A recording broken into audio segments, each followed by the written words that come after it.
Murphy. Yeah, so these group of amendments all deal with the rate of sick pay. I think all our amendments are effectively trying to make a sick pay of 100%. The level proposed of sick pay proposed by the government is low, let's be honest.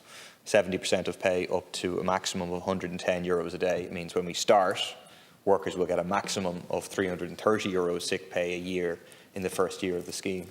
It's less than a week's worth of the enhanced illness benefit, which has been widely and rightly criticised for being too little for many low-paid workers.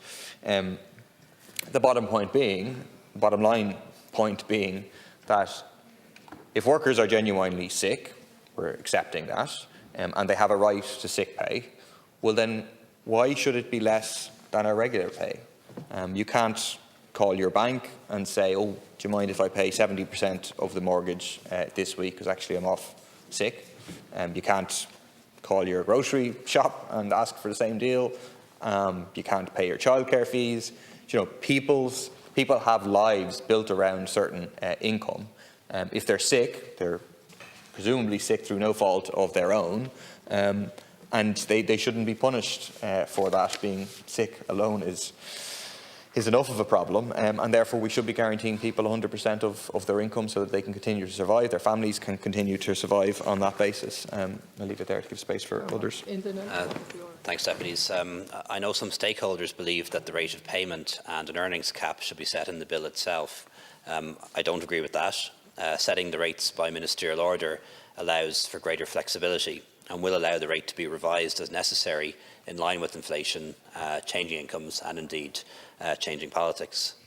For example, the national minimum wage is regularly adjusted by ministerial order. Similarly, the method of calculation for payments in respect of annual leave and public holidays is also set out by regulation.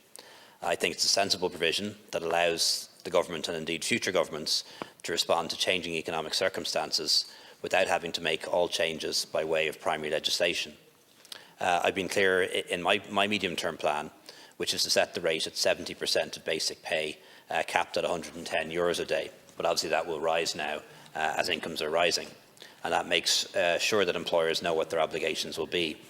And it is the principle that we applied when we designed the pandemic unemployment payment, roughly 70% income replacement up to a cap. A minimum rate entitlement will also be set to ensure that all workers will receive a reasonable level of compensation, and that will be similar to illness benefit. I think the principle really behind here, by not making 100%, although that would be possible under legislation, is that the cost should be shared. About 70% by the employer, about 30% by the employee, and then by the state through illness benefit, which is funded by employers and employees as well.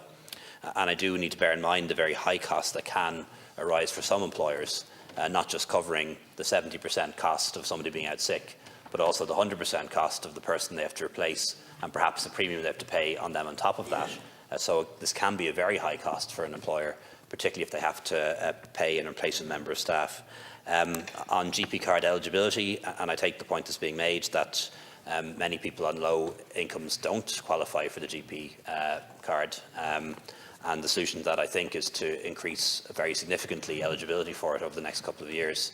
And that's something I'll be arguing for very strongly in the forthcoming budget, because while I agree with universality when it comes to provision of healthcare, it is particularly wrong that people who go out to work every day and are in very low incomes have to find the €60 to pay the doctor. It's not right, and I hope that's something we can change in the budget. The focus up until now has been on children, but I think those on low incomes should be prioritised in the next tranche as well.